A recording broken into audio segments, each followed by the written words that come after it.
के लिए तैयार रहता है। बाइबल में हम लोग देखते हैं कि मछुए लोग जो शायद जब से होश संभाला होगा, उनके बाप के समय से, उनके बुजुर्गों के समय से मछली पकड़ने का काम वह देखते आए होंगे। उस समुद्र में उस जल में रहने की उनकी आदत हो गई होगी। उन्हें पता था कि कहां पर मछली है, कैसे जाल फेंकना चाहिए, कैसे पकड़ना चाहिए, उनको सारी आदत है। लेकिन ऐसे परिस्थिति में उनका सारा आइडिया, सारा तजुर्बा, उनका सारा ज्ञान, सारी बुद्धि फेल हो जाती है। वे अपने ज्ञान पर चलते हैं, सारी रात परिश्रम करते हैं, एक भी मछली नहीं पकड़ते हैं। शायद उनके जगह पर हम और आप होते तो हम प्रभु का कहना नहीं मानते, क्योंकि आज हमारे पास में ज्ञान है, हमारे पास में विवेक है, हमारे पास में बुद्धि है। बाइबल सिखाती कि सब अपना अपना मार्ग पकड़ के भटक गए, अपने अपने बुद्धि पे चलने की सबकी आदत है। कोई मछुए लोग होते हैं, वे भी सारी रात मेहनत किए, लेकिन एक भी मछली नहीं पकड़ा। ऐसे पल में प्रभु जब उनको पुकारता है, यीशु जब उनको आवाज लगाता है, मैं तुमसे कहता हूं तुम अपने नाव को गहरे पानी में ले चलो। सारी रात मेहनत किया, सारी रात मेहनत करते करते शायद वे थक गए थे, जाल फेंकते फेंकते थक गए थे, दिमाग लगाते लगाते थक गए थे। उनके पास में इतनी हिम्मत नहीं थी कि वह फिर से नाव को गहरे पानी में लेके जाए, वे फिर से मछली पकड़ने के लिए जाल डाले। लेकिन उनका भरोसा, उनका विश्वास ईश्वर के वचन में होता है। बाइबल बताती है कि वह लोग सारी रात मेहनत करने के बाद झील के किनारे अपनी नाव को लगा करके अपने जाल की मरम्मत कर रहे थे और बगल में प्रभु के वचन को सुन रहे थे। वचन को सुनते सुनते उनके अंदर में ईश्वर के प्रति विश्वास जागता है, प्रभु के वचन के प्रति विश्वास जागता है, और वह प्रभु के कहे अनुसार अपनी नाव को गहरे पानी में लेके जाते हैं, मछली पकड़ने के लिए जाल डालते हैं। और इस बार जब उन्होंने प्रभु के कहे अनुसार मछली पकड़ने के लिए अपनी जाल डाली, कितनी मछलियां मिली? बहुत मछली मिली, बहुत मछली मिली। उनके सामर्थ्य से बाहर की मछली मिली। और धर्म ग्रंथ बाइबल में बाइबल बतलाती, प्रभु ने उनसे कहा कि आओ अब से मैं तुम्हें मनुष्यों का मछुआ बनाऊंगा। और उन्होंने अपनी नाव को, अपनी जाल को, अपनी मछली को वहीं पर छोड़ दिया, वहीं पर छोड़ दिया। मेरे भाइयों और बहनों, ईश्वर का कृपा, ईश्वर का अनुग्रह, ईश्वर की आशीष वही व्यक्ति अपने जीवन में ग्रहण करेगा जो प्रभु के लिए त्याग करना जानता होगा, जो प्रभु के लिए अपना सबसे कीमती चीज को छोड़ने के लिए तैयार होगा। Hallelujah, hallelujah, hallelujah. बाइबल बताती है जो अपने ज्ञान, अपने बुद्धि, अपने समझ का सहारा लेगा धोखा खाएगा, धोखा खाएगा। आज हमारे जीवन में शायद बहुत ज्यादा जगह कोई और ले चुका है, प्रभु से बढ़ करके कोई और महत्व रखता है। किसी किसी को शायद उनकी चुगलखोरी हो जो उन्हें बहुत अच्छा लगता है। प्रभु छूट जाए, मेरी चुगलखोरी ना छूटे। प्रभु कहता है आज तुझे अपनी जिंदगी का सबसे कीमती चीज मेरे लिए छोड़ना पड़ेगा। कोई कोई हो सकता है शराब पीने की आदत हो, प्रभु कहता है आज तुझे मेरे लिए अपने शराब पीने की आदत को छोड़नी होगी। अपने जीवन में, तेरे जीवन में जो तेरे लिए सबसे महत्वपूर्ण है, सबसे ज्यादा मायने रखता है, सबसे ज्यादा कीमती है, उसे तुझको मेरे लिए छोड़ना पड़ेगा। Hallelujah, hallelujah. कोई व्यक्ति हो सकता है शायद वो अपने काम धंधे को बहुत ज्यादा महत्व देता हो, अपने काम को पहले, प्रभु को बाद में जब समय दे। आज उसे अपने काम करने से पहले अपने प्रभु को समय देना है। कोई कोई व्यक्ति हो सकता है जिसको मोबाइल बहुत अधिक पसंद हो, आज उसे प्रभु के बदले उस मोबाइल को छोड़ने की जरूरत है। हर कोई व्यक्ति का अपना अपना कोई कीमती चीज है जिसको वे बहुत प्यार करते हैं। प्रभु कहता है क्या तू मेरे लिए छोड़ने को तैयार है? जो लोग प्रभु के लिए अपने कीमती चीज को छोड़ेंगे वही ईश्वर की आशीष को ग्रहण करेंगे। Hallelujah, hallelujah, hallelujah. इब्राहिम के विषय में, इब्राहिम जो कि 90 वर्ष की उम्र में हुए, उनको एक संतान मिलता है और प्रभु इब्राहिम से कहते हैं कि इब्राहिम मैं तुमसे कहता हूं तुम बच्चे को जो तुझे बुढ़ापे में मिला है, तू उसे मेरे लिए पर्वत पे ले जा करके बलि चढ़ाओ, मेरे लिए उसे तुम बलि चढ़ाओ। इब्राहिम प्रभु के लिए अपने इकलौता बेटा को बलि चढ़ाने के लिए लेकर के जाता है। Hallelujah, hallelujah. वृद्धावस्था में, बुढ़ापे की अवस्था में उसके जीवन का एकमात्र सहारा उसका एकमात्र बेटा, वे भी प्रभु कहता है तुम मेरे लिए बलि बना है।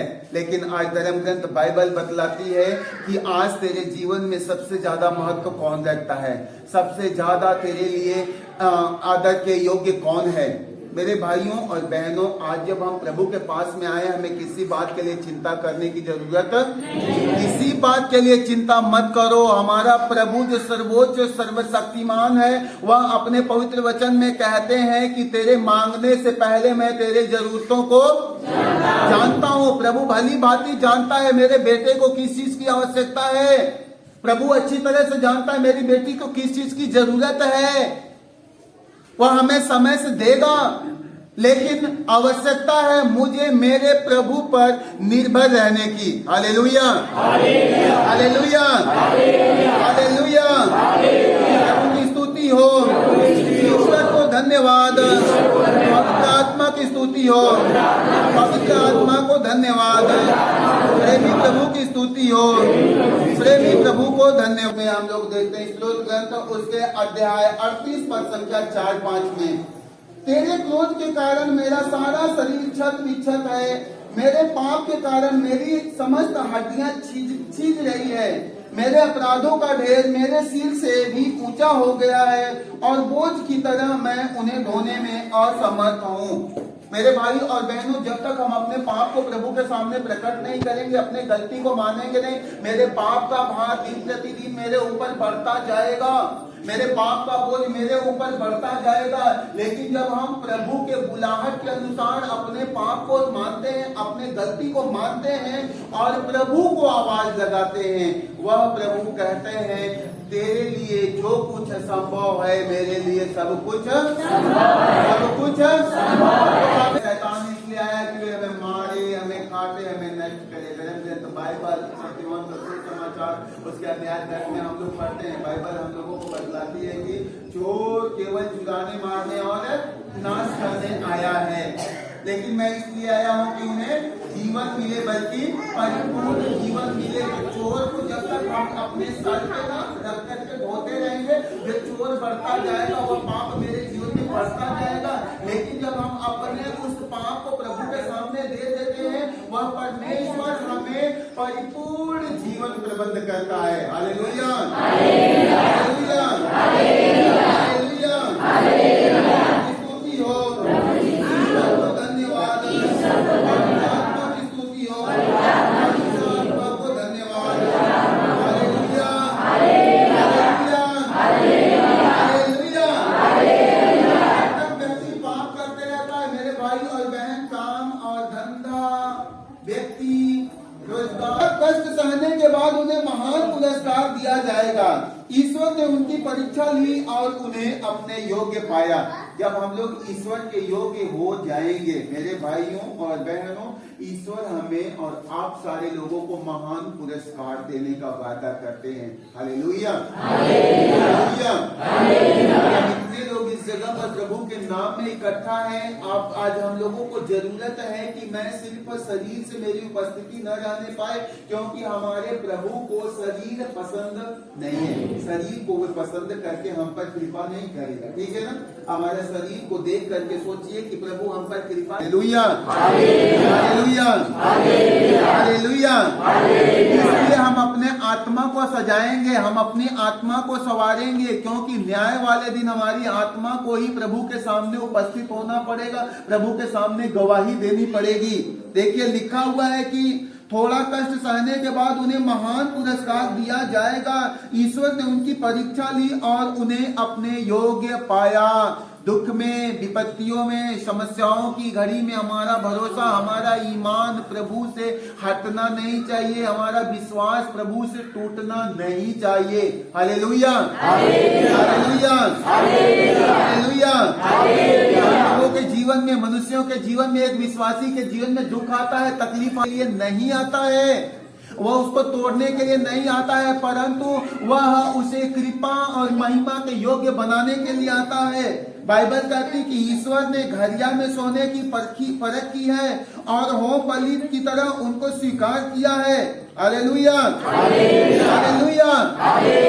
ईश्वर ने घरिया में सोने की तरह उनको परखा। जिस तरह सोने को परख करने के लिए आग में तपना पड़ता है, उसी तरह मनुष्य को शुद्ध होने के लिए, मनुष्य को पवित्र होने के लिए विपत्ति की घरिया में तपना पड़ेगा।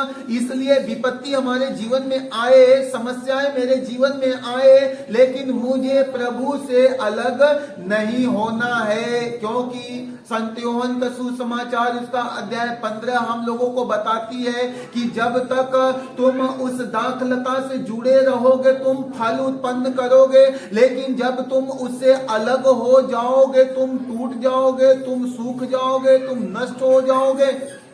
मेरे भाइयों और बहनों, हम लोग देखते हैं बाइबल बतलाती है कि मेरा स्वर्गीय पिता, प्रभु ने कहा सच्ची दाखलता मैं हूँ और मेरा स्वर्गीय पिता बागवान है, वह माली है और वह उस डाली को जो मुझ में नहीं फलती काट देता है, परंतु जो मुझ में फलती है उसे काटता और छांटता है ताकि वह और अधिक फल उत्पन्न करे। तो हमारे और आपके जिंदगी में, एक विश्वासी के जीवन में, लेकिन हमारा भरोसा, हमारा ईमान उस सृष्टिकर्ता में, उस उद्धारकर्ता में बना हुआ है। वह स्वर्गीय पिता हमें दुख के द्वारा कटाई करता है, दुख के द्वारा छटाई करता है, न कि वह हमें काट के अलग निकालता है। हम काटे इसलिए जाते हैं, हम छाटे इसलिए जाते हैं कि ईश्वर की आशीष हमारे और आपके जीवन में रहे। Hallelujah, hallelujah, hallelujah. इसलिए जब मैं मेरे प्रभु के पास आऊं, जब आप अपने ईश्वर के पास आए, अपने प्रभु को निरंतर निहारते रहे। जिस प्रकार एक दास अपने स्वामी के हाथ की ओर अपनी निगाह लगा करके रखता है, एक दासी अपने स्वामी के हाथों की ओर अपनी दृष्टि लगा कर रखती है, उसी प्रकार हमें और आपको भी जरूरत है अपने ईश्वर की ओर अपने दृष्टि को लगा के रखने। हालेलुया, की स्तुति हो, ईश्वर को धन्यवाद, आत्मा की स्तुति हो, पवित्र आत्मा को धन्यवाद। हालेलुया। स्मरण करके, पश्चाताप करके प्रभु के पास में लौटते हैं। बाइबल बतलाती है कि धन्य है वह जिसका अपराध क्षमा हो गया है और जिसके पाप मिट गए हैं। जब हम अपना पाप को प्रकट करते हैं, प्रभु के सामने प्रकट करके लौटते हैं, प्रभु हमारे सारे पापों को क्षमा करता है। Hallelujah, hallelujah. यशायाह नबी का ग्रंथ उसका अध्याय 1 में हम लोग पढ़ते हैं, बाइबल बतलाती है, आओ हम सभी लोग एक साथ में विचार करें, हमारे पाप सिंदूर की तरह लाल क्यों न हो, किरमिच की तरह मटमैले क्यों न हो, वह ऊन के जैसा श्वेत और कपोत के जैसा उज्जवल बन जाएगा। Hallelujah, hallelujah. जब हमारे पाप का बोझ उतर जाएगा, हमारे पाप का दाग मिट जाएगा। बाइबल बतलाती है कि धन्य है वह जिसका अपराध क्षमा हुआ है, जिसके पाप मिट गए हैं। धन्य है वह जिसे ईश्वर दोषी नहीं मानता और जिसका मन निष्कपट है। जब तक मैं मौन रहा तब तक मेरे निरंतर कराहने से मेरी हड्डियां छीजती रही। जब तक हम निरंतर चुप रहेंगे, अपने गलतियों पर पर्दा डाल के रखेंगे, मेरा दर्द मेरे अंदर अंदर बढ़ता जाएगा, मेरी बीमारी मुझे भीतर भीतर खाए जाएगी। लेकिन जब हम अपने पाप को प्रभु के सामने कहते हैं, प्रभु हमारे अपराध को मिटा देते हैं और मेरे पाप को धोकर हमें शुद्ध और पवित्र करते हैं। Hallelujah, hallelujah, hallelujah. बाइबल बतलाती है, स्तोत्र ग्रंथ में हम लोग देखते हैं अध्याय 32 पद संख्या 5 में, मैंने तेरे सामने अपना पाप स्वीकार किया, मैंने अपना दोष नहीं छिपाया, मैंने कहा मैं प्रभु के सामने अपना अपराध स्वीकार करूंगा, तब तूने मेरे पाप का दोष मिटा दिया। Hallelujah, hallelujah. हमारे जीवन में जब हम अपने पाप को स्वीकार करते हैं, प्रभु के सामने प्रकट करते हैं, तभी वह ईश्वर हमारे पाप का दोष मिटाता है और पूर्ण रूप से हमें शुद्ध और पवित्र करता है। Hallelujah, hallelujah, hallelujah, hallelujah. इस समय हम सारे लोग अपने आंखों को बंद करके और उस सर्वोच्च ईश्वर, उस सनातन काल के परमेश्वर के सामने, मेरे भाई और बहनों, हम लोग अपना हृदय फाड़कर, सारे लोग कान खोल के सुनना, हम अपना वस्त्र फाड़ के नहीं, अपना हृदय फाड़ करके इस समय अपने पाप को प्रभु के सामने प्रकट करेंगे, अपने गुनाहों को मान लेंगे।